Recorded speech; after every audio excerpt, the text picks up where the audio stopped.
A plane is headed due south with an airspeed of 214 miles per hour. A wind from a direction of 56 degrees is blowing at 11 miles per hour. So find the bearing of the plane.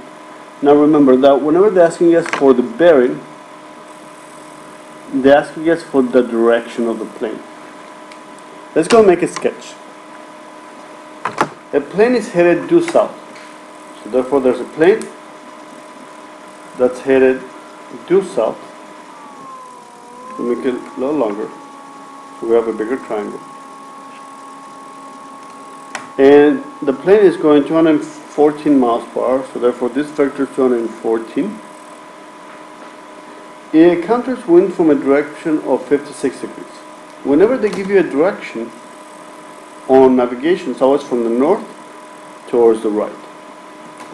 Therefore, if I make a 90-degree angle, I know that this is 90. That's 90-degree angle.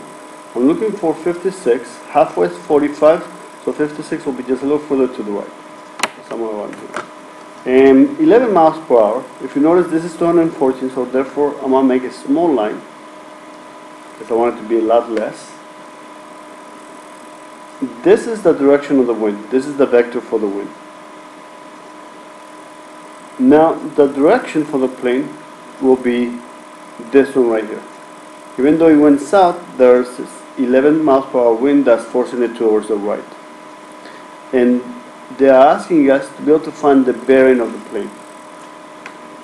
So therefore, I'm going to place my further north.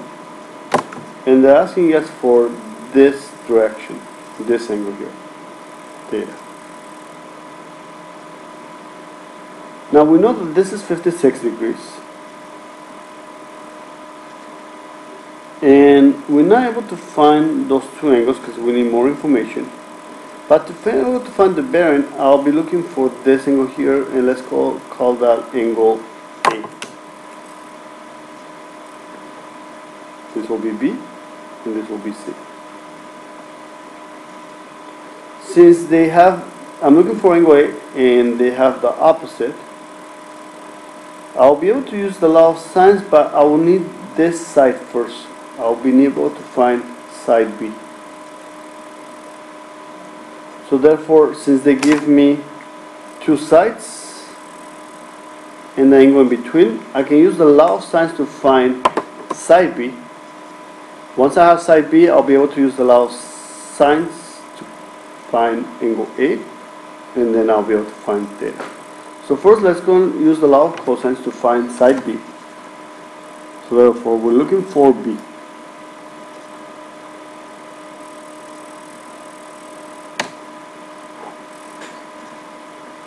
That'll be B squared is equal to A squared plus C squared minus 2 AC and the cosine of B.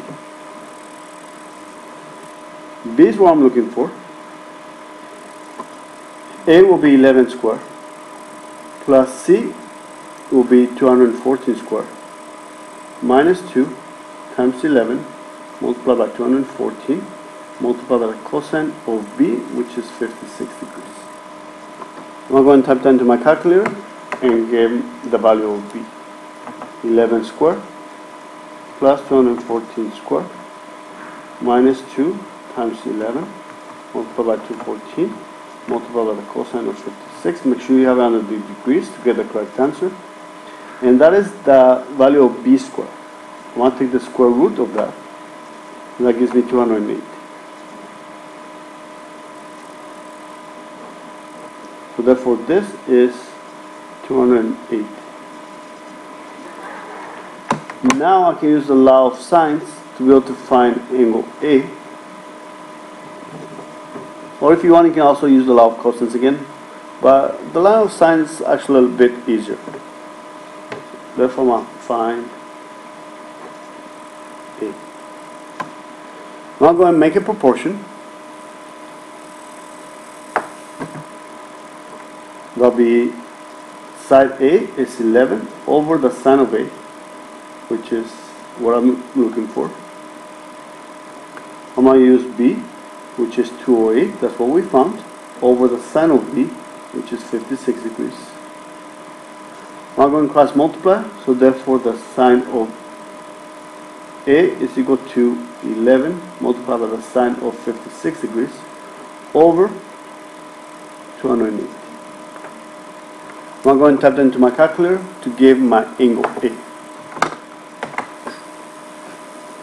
Fraction bar, 11 multiplied by the sine of 56 divided by the 2. I'm going to take the inverse of that, because the sine of A is equal to this.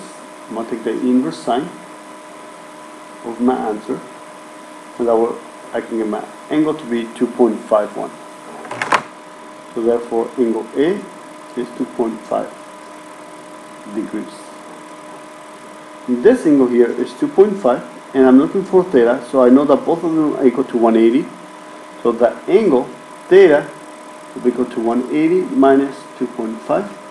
So therefore theta is equal to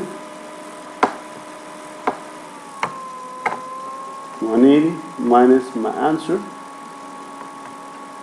177.5 or 177 should be fine. So therefore the bearing for the plane will be 177.5 degrees.